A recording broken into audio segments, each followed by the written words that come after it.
करीबी थे तो उनसे दूर क्यों हो गए आप? हैं? नीतीश कुमार के करीबी थे तो उनसे दूर क्यों हो नीतीश गए? कुमार से जितने करीबी हम पहले थे उतने ही करीबी आज भी हैं। लेकिन मैंने आपको पहले बताया कि 14-15 में नीतीश कुमार जो बिहार को सुधारने के प्रयास में लगे थे, और ऐसा हम लोग को बिहार के होने के नाते दिख रहा था कि बिहार में सुधार हो रहा है, उनकी मदद कर रहे थे।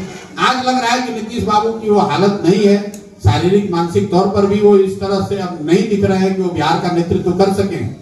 और अगल बगल के उनके लोग, सारे अफसर, सारे अगल बगल के मंत्री वो लूट मचा रहे हैं। वरना आप लोग तो खुद नालंदा के पत्रकार हैं। नीतीश कुमार जी की जो पहले आभा थी, जो उनका एक इकबाल था, जो एक राजनीतिक काम करने का तरीका था, उसमें और पहले और आज में बहुत फर्क है।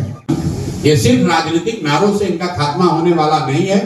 पिछले 2-3 वर्षों से देश में एक माहौल बन रहा था, कुछ बनाने की कोशिश भी की गई थी कि भाई आतंकवादी यहाँ बिल्कुल खत्म हो गए, आतंक खत्म हो गया। लेकिन पहलगांव में हुई घटना ने ये दिखाया कि नहीं, ये अभी मामला खत्म नहीं हुआ है, ये लोग इतना सुधरने वाले नहीं है। और खासकर इस तरह की व्यवस्था पाकिस्तान में है, वहां पर कहीं ना कहीं वहां से खुराफात होता ही रहेगा।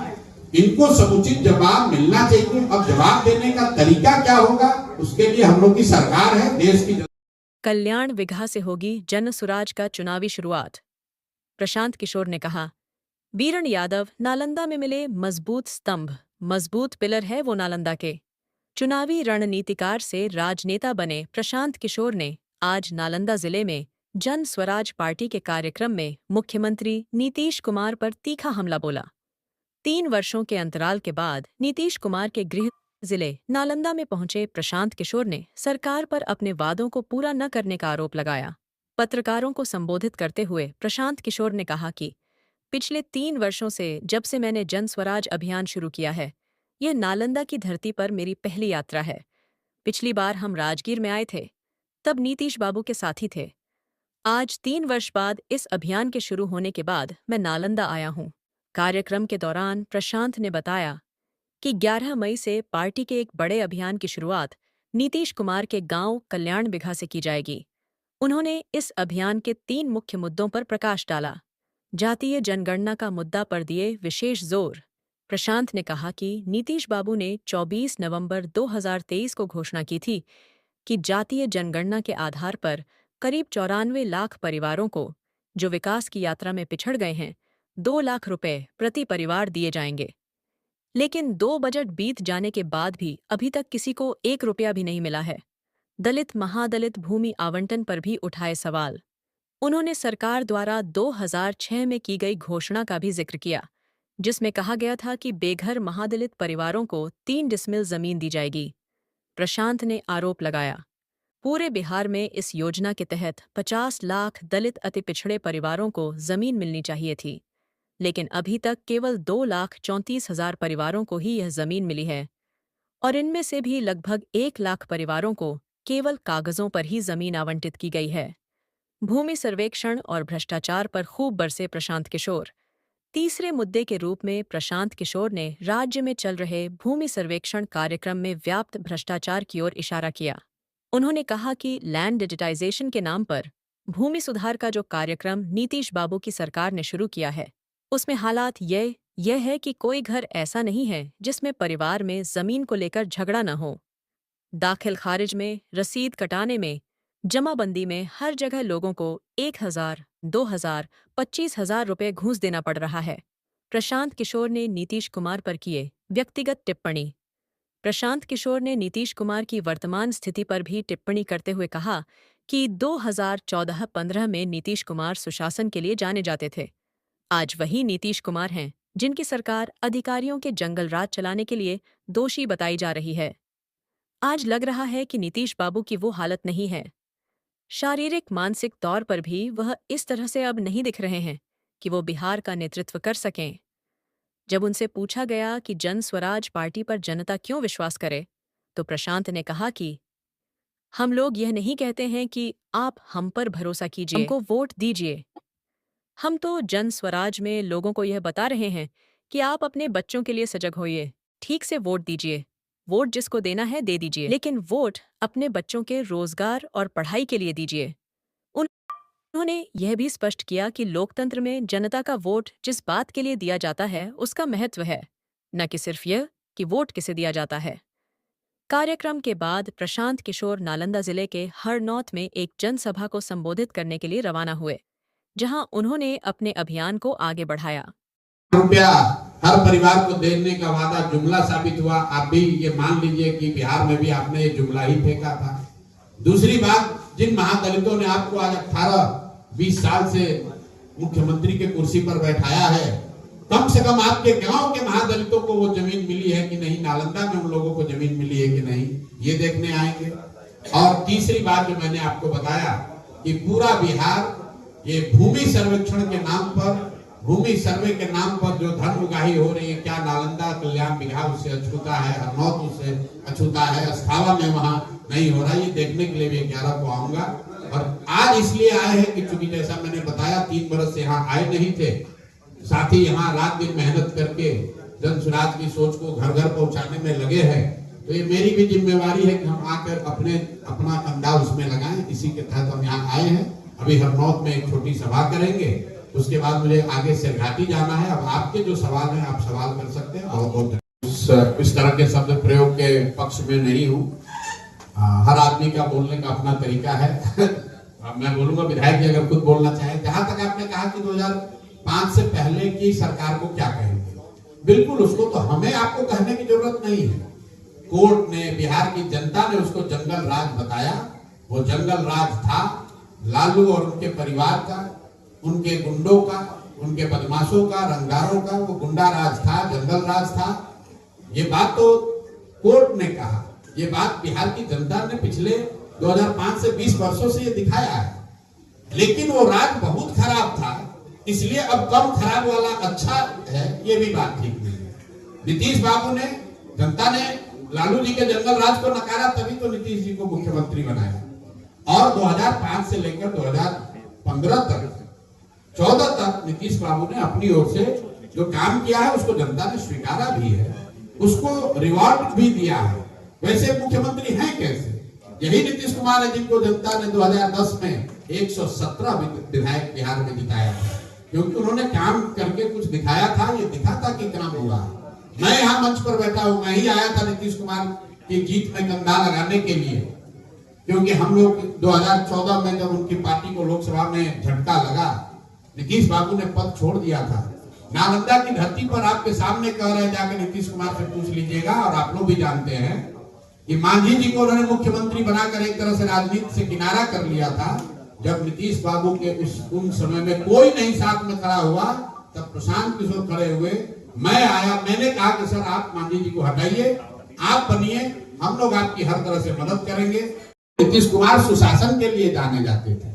आज जिनका विरोध हो रहा है, उनकी सरकार अपराधियों के जंगल राज देखे हुए बिहार में आज अधिकारियों का जंगल राज चलाने के लिए दोषी बताई जा रही हो जाती है। लोग मर जाते हैं, नीतीश बाबू पॉकेट में हाथ डालकर हंसते हुए बोलते हैं कि जो पिएगा वो मरेगा। जिस नीतीश कुमार का विरोध साथ दिया था, वो नीतीश कुमार थे जो चुनाव नहीं हारे थे। 2014 में नीतीश बाबू चुनाव नहीं हारे थे, उनका दल लोकसभा में हारा था, लेकिन राजनीतिक मर्यादा उनमें बची हुई थी। उन्होंने दल से पद से इस्तीफा दे दिया। आज जिस नीतीश कुमार का विरोध कर रहे हैं, वो नीतीश कुमार हैं जो चुनाव हार गए हैं। 243 के विधानसभा में सिर्फ 42 विधायक है। और उन लोगों के साथ जिसको अभी आपने पूछा जंगल राज, कभी आप लालटेन के साथ, कभी आप कमल के साथ, कभी कोई भी समझौता करके आप पद पर बैठे। तो लोकतंत्र में आपको ये बताया जाता है कि जब कोई नेता, जब कोई दल, कोई विचारधारा आपको पसंद आए, ठीक हो, उस पर भरोसा हो, तो आप उसके साथ खड़े होइए, न करें।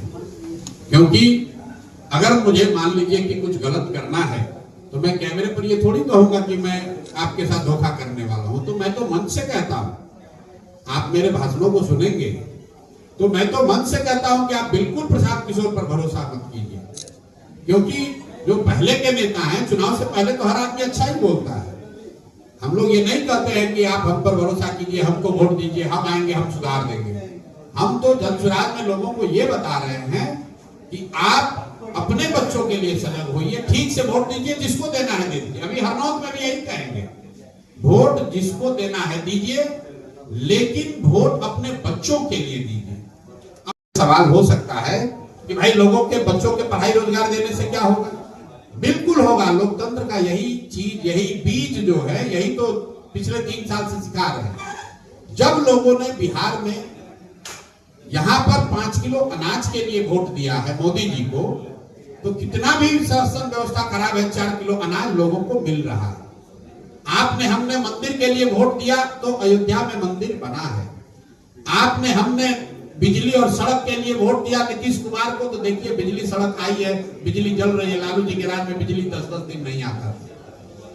जब लोगों ने यहाँ सिलेंडर के लिए मोदी जी को वोट दिया तो सिलेंडर का दाम भले 1000 हो गया हो, लेकिन सिलेंडर घर घर बटा है। लोगों ने जाति के नाम पर वोट दिया तो जाति की बात और जाति की गणना पूरे बिहार में देश में सबसे पहले कराई गई है। लोगों ने गुजरात में विकास की कहानी को सुनकर वोट दिया तो गुजरात में कहानी हो रही है, विकास हो रहा है। और नालंदा से, बिहार शरीफ से, पूरे बिहार से बच्चे जाकर गुजरात में नौकरी मजदूरी कर रहे हैं। ये लोकतंत्र का मूल बात है, समझिए। ने कहा है अशोक चौधरी ने कहा कि आपके ऊपर मानहानि का मुकदमा करेंगे क्योंकि आपने गलत बयान दिया। अरे भाई ऐसा है ना कि हमको मानहानि और मुकदमा और FIR से डराने वाला यहाँ कोई अभी पैदा हुआ नहीं है। जिनका आप नाम ले रहे हैं, जितनी बार चाहे उतनी बार मानहानि कर दे, जाके FIR कर ले। ये लोग सरकार में बैठे हुए आपको प्रशांत किशोर से डरने वाला दिखता है? हम कोई बालू माफिया हैं? हम शराब का धंधा करते हैं, किसी सरकारी पद पर हैं, डंके की चोट पर 3 बरस से बिहार में अभियान चला रहे हैं और आपके सामने अभी आए हैं। देख लीजिए, एक हवलदार भी हमारे साथ नहीं है। जिस बिहार में मुखिया बनने के बाद लोग 4 गो गन लेकर घूमता है सुरक्षा के नाम पर, उसी बिहार में 3 बरस से पैदल चल रहे हैं और आज तक एक सिपाही भी नहीं लिया हमने और हमको एक कुत्ता भी नहीं काटा। हम किसी से डरने वाले हैं? या पूरे बिहार में सरेआम चर्चा है। ये प्रशांत किशोर को कहने की जरूरत नहीं है। बिहार में गांव-गांव में भ्रष्टाचार है, जमीन के सर्वे में पैसा लिया गया। अब हम ये चर्चा आम है। खड़ा होकर कहिए कि भैया बिहार में भ्रष्टाचार है, लोग शिकायत कर रहे हैं, तो कोई यहाँ पर मानहानि का मुकदमा कर दे। अरे भाई, ये चर्चा आम है और आप पत्रकार हैं, आपको हमसे बेहतर पता है। जी, व्यवस्था है, पंचायती राज है, राज्य सरकारें हैं, देश की सरकार है। हर मुद्दे को हर जगह नहीं लपेटना चाहिए। राष्ट्रीय सुरक्षा, विदेश नीति, ये केंद्र सरकार का मामला है। अभी 6 महीना पहले, साल भर पहले चुनाव हुआ है। देश की जनता ने एक व्यवस्था बनाई है, किसी को केंद्र में बैठाया है। अब देश पर जो भी अगर कोई, भगवान न करे, कोई संकट आता है, कोई परिस्थिति बनती है, तो केंद्र की सरकार, पार्लियामेंट में बैठे हुए पक्ष विपक्ष के लोग, सब लोग बैठ के जो निर्णय लेंगे, देश की जनता उसके साथ खड़ी रहेगी। ये सिर्फ राजनीतिक नारों से इनका खात्मा होने वाला नहीं है। पिछले 2-3 वर्षों से देश में एक माहौल बन रहा था, कुछ बनाने की कोशिश भी की गई थी कि भाई आतंकवादी यहाँ बिल्कुल खत्म हो गए, आतंक खत्म हो गया। लेकिन पहलगांव में हुई घटना ने ये दिखाया कि नहीं, ये अभी मामला खत्म नहीं हुआ है, ये लोग इतना सुधरने वाले नहीं है। और खासकर जिस तरह की व्यवस्था पाकिस्तान में है, वहां पर कहीं ना कहीं वहां से खुराफात होता ही रहेगा। इनको समुचित जवाब मिलना चाहिए। अब जवाब देने का तरीका क्या होगा, उसके लिए हम लोग की सरकार है, देश की। करीबी थे, उनसे दूर क्यों हो गए आप? नीतीश कुमार के करीबी थे तो उनसे दूर क्यों हो गए? नीतीश कुमार से जितने करीबी हम पहले थे, उतने ही करीबी आज भी हैं। लेकिन मैंने आपको पहले बताया कि 14-15 में नीतीश कुमार जो बिहार को सुधारने के प्रयास में लगे थे, और ऐसा हम लोग को बिहार के होने के नाते दिख रहा था कि बिहार में सुधार हो रहा है, उनकी मदद कर रहे थे। आज लग रहा है कि नीतीश बाबू की वो हालत नहीं है, शारीरिक मानसिक तौर पर भी वो इस तरह से अब नहीं दिख रहे हैं कि वो बिहार का नेतृत्व कर सकें। और अगल बगल के उनके लोग, सारे अफसर, सारे अगल बगल के मंत्री, वो लूट मचा रहे हैं। वरना आप लोग तो खुद नालंदा के पत्रकार हैं। नीतीश कुमार जी की जो पहले आभा थी, जो उनका एक इकबाल था, जो एक राजनीतिक काम करने का तरीका था, उसमें और पहले और आज में बहुत फर्क है। अब तो कोई पूछ ही नहीं रहा, कोई देखे नहीं रहा। जिसको जहां मन है सोच रहा है कि अब तो नीतीश बाबू 4-5 महीने के लिए है, लूट सको तो लूट, गंगा में पानी बह रहा है, जितना जिसको मन। यहाँ पर जनता लेकर आई थी और आज लॉ एंड ऑर्डर की हालत ये है। गांव में तो लोग, भ्रष्टाचार का आलम ये है कि लोग कह रहे हैं कि भैया इससे बढ़िया तो लालू का राज था। यहाँ तक स्थिति आ गई है कि हम लोग पैदल चलते हैं तो लोग बताते हैं भैया लालू का बहुत खराब था, लेकिन कुछ स्थिति तो अब उससे भी बदतर हो गई। तो ये दुर्भाग्य है। और लॉ एंड ऑर्डर जो है, मैं फिर वही कहूंगा कि कहीं ना कहीं सरकार का इकबाल खत्म हो गया, क्योंकि नीतीश जी की शारीरिक मानसिक स्थिति ऐसी नहीं है कि वो बिल्कुल सरकार उनके कंट्रोल में। खर्चा प्रशांत किशोर कहाँ से कर रहे हैं? बीजेपी फंडिंग कर रही है क्या उनको? तो भैया यहाँ आपने कहा विपक्ष, यहाँ बीजेपी वाले तो पक्ष में ही है। तो ऐसा है कि अगर बीजेपी हमको फंडिंग करे तो नीतीश बाबू को बहुत सावधान होना चाहिए, क्योंकि बीजेपी वाले तो उन्हीं के साथ बैठे हुए हैं सरकार में। तो मतलब बीजेपी वाले पैसा देकर हमको अपने खिलाफ खड़ा कर दिए हैं। नीतीश कुमार को कमजोर करने, नीतीश कुमार के खिलाफ खड़ा कर दिए कमजोर करने के लिए। तो भाई 243 सीट पर लड़ेंगे तो उसमें भाजपा एक भी सीट नहीं लड़ेगी इस बार चुनाव। आप एक मिनट रुकिए। इन्होंने कहा कि भाजपा वाले इनको फंडिंग दे रहे हैं। तो भाजपा वाले तो हम आज तक तो लोग यही बताते हैं कि बड़ा समझदार लोग है राजनीतिक तौर पर। कितना समझदार हो गया कि अपना पैसा देकर अपने कैंडिडेट के खिलाफ प्रशांत किशोर को खड़ा कराएगा। हम कोई चिराग पासवान की तरह ये नहीं ना कह रहे हैं कि हम खाली जदयू के खिलाफ लड़ेंगे। हम तो 243 पर लड़ेंगे, उसमें 100 सीट भाजपा भी लड़ेगी। तो वो 100 सीट पर भाजपा चुनाव हारना चाहती है।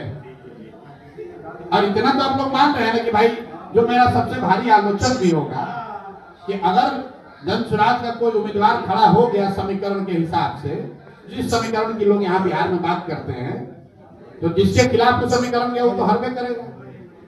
5-7 हजार वोट, 10,000 वोट भी अगर जन स्वराज के कैंडिडेट ने ले लिया तो समीकरण वाला तो चुनाव हार ही जाएंगे लोग। लेकिन लोग चिंता में है कि सर आप डाले जाते हैं, इतना पैसा प्रशांत किशोर लाता कहाँ से है? ठीक बात है। करोड़ पहली बात तो भाई जो जिसकी गाड़ी है उनका नाम उदय सिंह है, उन्होंने कैमरे पर यूट्यूबर को ही एक बताया, ज्ञानेश्वर जी को आपने देखा भी होगा, कि जो भी आदमी खरीदना चाहता है गाड़ी 9 लाख रुपया में उपलब्ध है। अभी थाने में बंद है, नीतीश कुमार की सरकार ने उस गाड़ी को जब्त किया हुआ है, वो भी कोर्ट से कल रिलीज का ऑर्डर हो गया। करोड़ों की गाड़ी। नीतीश बाबू यहाँ आते हैं किस चीज पर आते हैं? पैदल आते हैं। तेजस्वी बाबू सफारी पे आते हैं। सुनिए ना, तेजस्वी बाबू जिस रथ पर चलते हैं उसका नाम पता है? नाम पता है? कभी पूछे हो? नहीं पूछे है ना। हमसे पूछ रहे हैं कि प्रशांत किशोर के पास पैसा कहाँ से आता है। बिल्कुल बताते हैं कहाँ से आता है। हम तो एमएलए नहीं ना है, एमपी नहीं ना है, बिहार सरकार में मंत्री, केंद्र सरकार में मंत्री नहीं है, बिहार में मेरा कोई उद्योग धंधा बिजनेस व्यापार नहीं है, बाबूजी हमारे टाटा बिरला नहीं थे, नेता मंत्री नहीं थे, तो वहां से तो पैसा नहीं आता है। पैसा आता है 1 लाख बार बताया सरस्वती से। हिंदू धर्म को मानते हैं? हिंदू है सर, हिंदू ही है। तो उसमें बताया जाता है कि बेटा पढ़ो, सरस्वती की कृपा होगी तो लक्ष्मी अपने आप आएगी। ठीक है ना। तो जिस नालंदा के बेटा को आप लोगों ने, बिहार की जनता ने राजा बनाया है, उनका जब गाड़ी फंसा तो इसी प्रशांत किशोर से आए सलाह मांगने। तो जिसको सरस्वती की कृपा है उसको लक्ष्मी की कमी हो नहीं सकती। हम नहीं बता रहे, ये सनातन धर्म बताता है, शाश्वत सत्य है। तो हम लोग सरस्वती के उपासक हैं। पढ़ा लिखा व्यक्ति है, अपनी बुद्धि से, अपनी ताकत से, अपनी पराक्रम परिश्रम से जिसको सलाह दिया, जिसको मदद की, देश में इतने लोगों को मदद की है, अब उनसे कह रहे भाई हमको मदद करो। क्यों करो? इसलिए करो कि ताकि बिहार का गरीब से गरीब व्यक्ति भी अगर चुनाव लड़ना चाहता है तो उसको किसी बालू माफिया, शराब माफिया से पैसा न लेना। सर एजेंडा है बिहार में शिक्षा और रोजगार, एजेंडा है पलायन पर रोक। अभी मधुबनी में प्रधानमंत्री आए, आप लोग भाषण कम सुने कि नहीं हमको नहीं मालूम है, उनका भाषण जरा सुनिए। कह रहे हैं कि धोलेरा से बॉम्बे में जो फैक्ट्री लग रही है वहां पर जाने वाले श्रमिक परिवारों के लिए एक नई ट्रेन की व्यवस्था बिहार में की जा रही है। मतलब फैक्ट्री लगेगा धोलेरा में, गुजरात में, महाराष्ट्र में, और लेबर को ले जाने के लिए हम लोग ताली बजा रहे हैं। हम लोग की स्थिति देखिए बिहार के लोगों की, तो हम लोग को ट्रेन मिला है। क्यों? कि यहाँ से श्रमिक परिवारों को जाने के लिए ट्रेन दिए। अरे भाई जब अंग्रेज भी तो यही करता था। अंग्रेज भी पहले देश से लंदन तक चलाता था पानी वाला जहाज, उस पर मजदूर भरकर लोग जाते थे। तो मतलब फैक्ट्री लगेगा गुजरात महाराष्ट्र में, और प्रधानमंत्री आकर कह रहे हैं कि श्रमिकों को जाने के लिए ट्रेन दिया जाएगा बिहार में। बाहर भाई बाहर यहाँ की तरक्की की बात करते हैं और बिहार आ रहे हैं तो क्या करें? मखाना बोर्ड, श्रमिक ट्रेन, 5 किलो अनाज, हिंदू मुसलमान। अरे भाई ये दोष मोदी जी का नहीं है, ये दोष बिहार के लोगों का, हमारा, आपका है। हम लोगों ने अपना भाव इतना कम कर लिया है कि भैया 5 किलो अनाज दो, हम तुमको बोरा में भर के वोट देते रहेंगे। गुजरात के लोग भी 5 किलो, आप मोदी जी का कोई स्पीच हमको सुना दीजिए गुजरात में जहां कि वो ये कह रहे हो कि 5 किलो अनाज मिल रहा है कि नहीं मिल रहा है। गुजरात में जाकर अगर मोदी जी ये कह दें कि यहाँ से गुजरात के श्रमिक परिवारों को बिहार जाने के लिए ट्रेन चलाया जाएगा, आपको लिख के दे देते हैं, एक आदमी वहां वोट नहीं देगा। ये मामूली गलत बात है। आप ये कह रहे हैं कि बिहार के श्रमिक परिवारों को गुजरात और बॉम्बे जाने के लिए ट्रेन देंगे। भाई हम लोग को ट्रेन चाहिए, लेकिन मजदूरों को भरकर भेजने के लिए नहीं, यहाँ से सब्जी भेजने के लिए, यहाँ से अनाज भेजने के लिए, यहाँ से सीमेंट छड़ भेजने के लिए, यहाँ से कंप्यूटर टेलीविजन बनाकर भेजने के लिए। अगर यहाँ से मोदी जी ने घोषणा की होती कि यहाँ से अब भैया एक रेफ्रिजरेटेड ट्रेन चलेगा जिसमें बिहार के किसान सब्जी भेजेंगे दिल्ली बॉम्बे, तब ना हम लोग मानते। आप कह रहे हैं कि श्रमिकों के, ये उनके वक्तव्य है, मेरा नहीं, ये देख लीजिए जाके वीडियो में। श्रमिक परिवारों के लिए, धोलेरा और बॉम्बे में फैक्ट्रियों में काम करने वाले श्रमिक परिवारों के लिए ट्रेन चलाई जा रही है। और आप लोग भी खूब लिख रहे हैं, प्रधानमंत्री ने 4 ट्रेन की घोषणा की। बिहार का यही औकात है। अरे ट्रेन भी देना है तो बुलेट ट्रेन देते। तो 1 लाख करोड़ का बुलेट ट्रेन बन रहा है गुजरात में। अब बिहार को क्या हो रहा है ना, वंदे भारत का 4 कोच, 1 पैसेंजर ट्रेन का जो 2 हफ्ते में 2 बार चलती थी, अब 4 बार चलेगी। रेलवे लाइन का दोहरीकरण। और पत्रकार यहाँ कह रहा है यही भारी विकास है। कहा उन्होंने, हम चुनावी मैनेजर हैं। विजय कुमार सिन्हा जी के लीडर, उनके आका या उनके जो लीडर यहाँ है कौन है? दिलीप जायसवाल जी है। दिलीप जायसवाल जी के लीडर कौन है? अमित शाह जी है। अमित शाह जी के लीडर कौन है? नरेंद्र मोदी जी है। तो मोदी जी इतने, मतलब उनके लीडर उनको जब सलाह लेना था, काम लेना था, तो इसी मैनेजर को बुलाए थे।